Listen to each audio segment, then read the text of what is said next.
Oh my God, Harry Enton.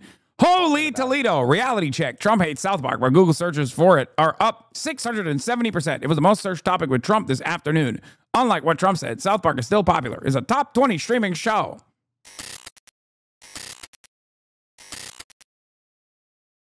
South Park just destroyed Trump again.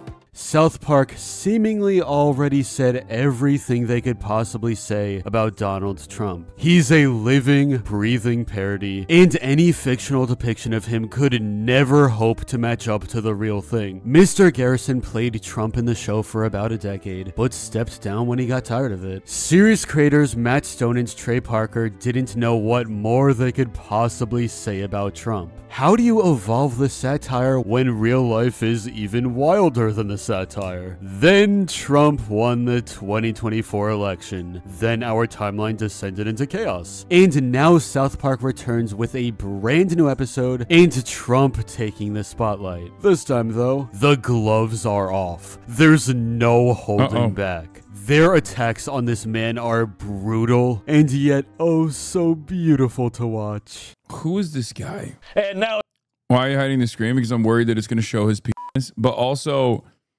I feel like the more people celebrate South Park really brutally eviscerating Donald Trump, the more I'm like, ugh. it's time for a little segment we like to call Only in America. All right, today on Only in America, the South Park episode everyone is talking about, the one where South Park takes on Donald Trump. Well, I couldn't let this go without showing you at least a little bit of the show that they're going to broadcast. Here's their take on CBS's 60 Minutes reporting on Trump in the wake of their settling a lawsuit filed by the president after that whole scandalously edited Kamala Harris interview they ran. I'm going to watch Jaubrey Part 3 tomorrow. This is, oh boy, oh God. The small town of South Park, Colorado is protesting against the president.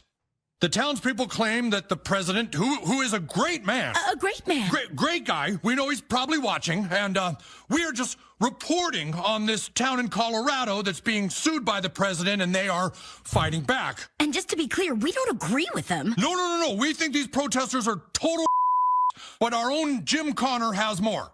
Oh, God. Yeah, the whole episode is hilarious, by the way. It takes the Mickey out of just about everyone on all sides, so have a... What is takes the Mickey? Here, see South Park last night? Guys, did you anticipate the reaction today? Have you been following it? What do you make of it? We're terribly sorry. Fair enough. We'll leave it there. It's all good. Okay, what is the history? What is the overlap between the four of you? Is there history? Among the properties owned by Paramount is the cable channel Comedy Central, and one of the most valuable parts of that channel is the show South Park. In fact, just yesterday, Paramount locked in a $1.5 billion deal with the creators of South Park to be the show's exclusive streaming home. Last night, the first episode of South Park's 27th season aired, and the thing about South Park is that their episodes are produced in advance, but only like a week in advance. So this one incorporated a lot of current events. Hasan? I'm not in the mood right now. Another random commented on my Instagram that you're on the Epstein list.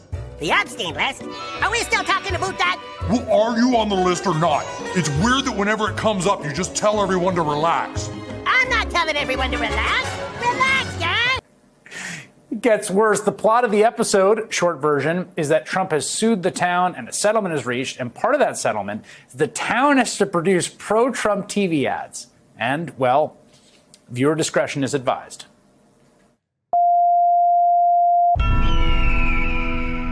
No! Who walked through the desert for you? Who survived the wilderness and gave the ultimate sacrifice? Wait, do they show? Does Chris Hayes show? No, right? He doesn't show, When right? things heat up, who will deliver us from temptation? Donald J.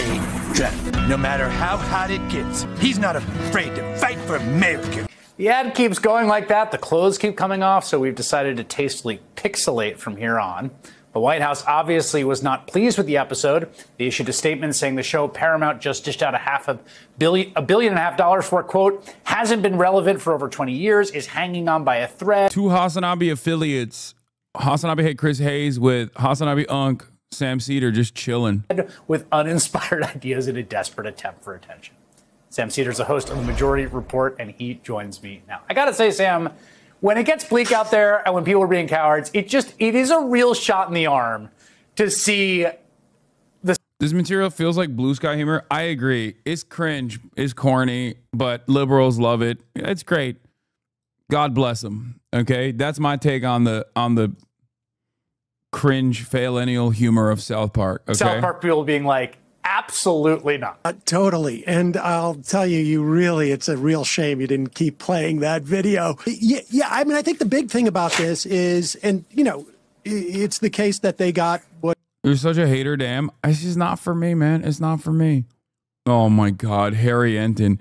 Holy Toledo, reality check. Trump hates South Park, where Google searches for it are up 670%. It was the most searched topic with Trump this afternoon. Unlike what Trump said, South Park is still popular. It's a top 20 streaming show. This guy, is there anything this guy won't pull? Oh my God. Holy Toledo man, dude. This will be like, holy Toledo, pass me the salt, please. 26% of Americans say they want more sodium in their diet. It's like, dude, just take the salt. It's fine. You don't have to, okay? God damn, dude. Since 1978, Americans have increased their diet of sodium by 8% year over year. Is classically known in showbiz as FU money just yesterday, but they're standing up to Trump and they're risking, in many respects, we don't know what the context of their agreement is with Paramount. What they're doing is, could be somewhat risky, and it's showing a lot more courage than we've seen from places like you mentioned, like Colombia or. This is so stupid. Having Sam Cedar talk about this with Trump's pixelated wee on the corner is crazy. Law firms or frankly, Paramount itself in trying to essentially appease Trump so that they get this FCC green light for this deal. Yeah, the thing about this whole crooked deal is just how transparent the whole thing was. Like, they need the merge, they need the FCC merger. It's dangled. Like, again, there's both the cowardice, there's the bullying, but there's just this kind of like gaslighting about the whole thing. This wink, wink, nudge, nudge, like with Colombia, like it's about anti-Semitism, or the FCC is actually like looking into real issues when everyone knows that it's nonsense. It's like there's something kind of sanity fraying about that, I find. Well, there are moments where you start to realize, like, we're living in a nascent authoritarian state. You're seeing people being intimidated. You're seeing the level of corruption just play out nakedly. I mean, you mentioned earlier, Donald Trump's former defense attorney is going to negotiate a deal with Ghislaine Maxwell. I mean, it's just absurd. But it is what an authoritarian country and society is. And, it's not hard to find people who say, like, I'm flying out of the country. I'm not sure if I should strip my phone of critiques of Donald Trump. I mean, this is something that, 15 years ago we would have joked about. And thought impossible. But it's not hard to find those people around who are legitimately starting to edit and censor themselves on a daily basis because of this regime. And it's so interesting, too, to think about the role. Like, it's such a classic thing about comedy. And a little disappointed that you don't see the value in this. Our entire media and judiciary echo chamber is coward. We need our writers, musicians, and artists to stand up and sow the seeds of dissent. If our establishments won't, the bar is so low, dude. Like, that's what I mean. It makes me, I'm disappointed. I'm disappointed that the bar is so low. Do you see what I mean? It's a sad state of affairs that, like, there's no resentment, no resistance whatsoever, that we're over here taking like something a notch above Lin-Manuel Miranda doing like an epic rap and going, oh, finally, Pog, thank God. Meanwhile, if you go on TikTok, where the average people are, okay, where normies are, they're literally openly fantasizing about someone doing the deed, okay? I think that the average person's attitude towards Trump is very different than what we are hearing from people with a lot to lose, people who are afraid of repercussions. You know what I mean? There's like so many viral... On TikTok, if we say someone's got to do it, everyone knows what that means. It gets like 10 million likes. Think about that. What is happening? This person do the triple parentheses because Harry Enton's name has it. And this person put the Wikipedia for triple parentheses and said, at mods, please. Triple parentheses for Jewish media guys is literally just like the first Trump resistance era signifier. Harry Enton is Jewish. He has the triple parentheses in his name to be like, I'm Jewish, because that was what the alt-right in the first Trump era would use to signify that someone was Jewish. So like resistance liberals themselves basically took it on to be like, see, I am Jewish. Like as a holy Toledo. That's actually way better. Imagine if Harry Enton put that in his Twitter bio. That would be way doper. Yeah. Yeah, it was like the lived up version of the Pepe. Yep.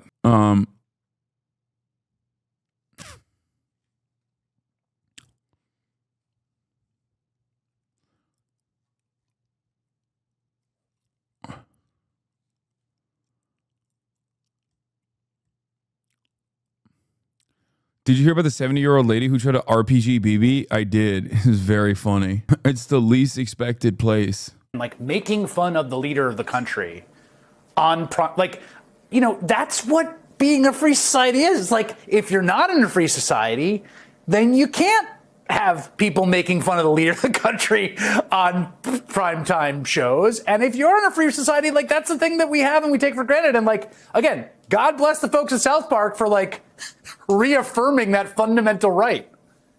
100%. And, you know, look, I mean, this happened to the Smother brothers back during the Nixon administration.